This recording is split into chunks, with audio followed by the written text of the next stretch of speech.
নমস্কার। আজকে আবার আমি ছোটদের কিছু প্রশিক্ষণ দেব। যেমন সঙ্গীত কিভাবে চর্চা করবে। সঙ্গীত চর্চা করতে গেলে প্রথমেই হারমোনিয়াম নিয়ে বসবে না।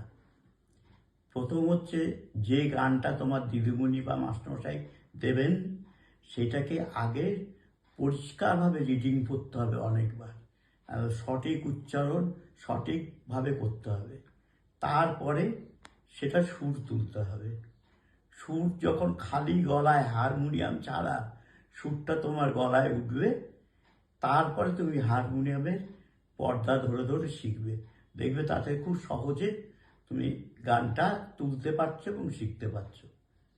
আচ্ছা, আর একটা কথা হচ্ছে, এর আগের দিন আমি বলেছিলাম রবীন্দ্র সঙ্গীতের রবীন্দ্রসৃষ্ট তালগুলো সম্বন্ধে।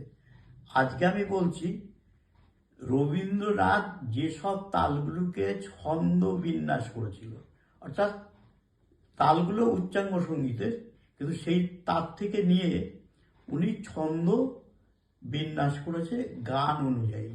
যেমন তার মধ্যে একটা অর্ধ ঝাপতাল, অর্থাৎ ঝাপতালটা উচ্চাঙ্গ সঙ্গীতের ধি না ধি ধি না ধি না ধি ধি না, এটা ঝাপতাল।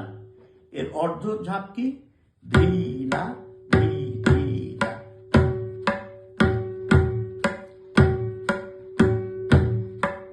এটা 5 মাত্রা।